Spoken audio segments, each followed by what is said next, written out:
छठ क्या है बिहारियों के लिए एक इमोशन है या फिर इससे आगे बढ़कर? तो मुझे लगता है ना कि जब कान में छठ महापर्व की गीत और संगीत सुनाई देती है ना, तो अंदर से जो फीलिंग आता है ना, रोआ खड़ा हो जाता है भाई।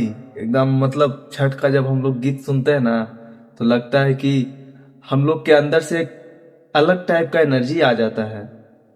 तो सबसे पहले जानेंगे कि छठ की शुरुआत कैसे होती है। तो हमारे यहाँ ना छठ 4 दिन तक चलता है। छठ महापर्व 4 दिन तक चलता है। सबसे पहले नहाए खाए, उसके बाद खरना, उसके बाद सांझ अर्घ, और उसके बाद सुबह अर्घ के साथ परबैतिन जो है वो अपना उपासना तोड़ती है। और उसके बाद आ, मतलब खाना ये सब ग्रहण करके और फिर प्रसादी बांटने का जो प्रोसेस होता है। मतलब सबसे पहले जानेंगे कि छठ पर्व मनाया क्यों जाता है। ऐसा माना जाता है ना कि हम लोग सूर्य देव को ग्रेटिट्यूड मतलब थैंक्स बोलते हैं। क्योंकि जब वेस्टर्न सिविलाइजेशन का प्रारंभ हुआ, और जब लोगों ने पता लगाया कि फोटोसिंथेसिस का जो प्रोसेस है वो प्लांट्स के द्वारा होता है, लेकिन जो मेन सोर्स है एनर्जी का वो क्या है? सूर्य। मतलब चाहे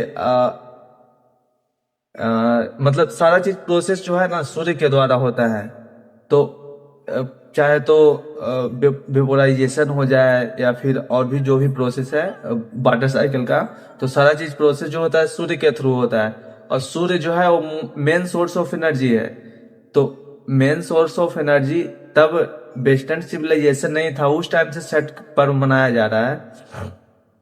तो उस टाइम ना मतलब सूर्य भगवान को ग्रेटिट्यूड देने के लिए, आभार व्यक्त करने के लिए उनको मतलब पूजा किया जाता था।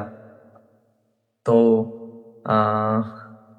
इसमें जो छठ महापर्व में हम लोग जो सारा चीज यूज करते हैं, सारा चीज घर का होता है। जैसे चाहे ठेकुआ की बात की जाए या फिर जो लड्डू बनता है चावल के आटे का उसका बात किया जाए, या फिर कच्चा केला हो, या फिर मतलब सारा चीज एज अ देसी वे में या देसी ट्रेडिशनल वे में हम लोग जो है अच्छे से इसको मनाते हैं और सेलिब्रेट करते हैं।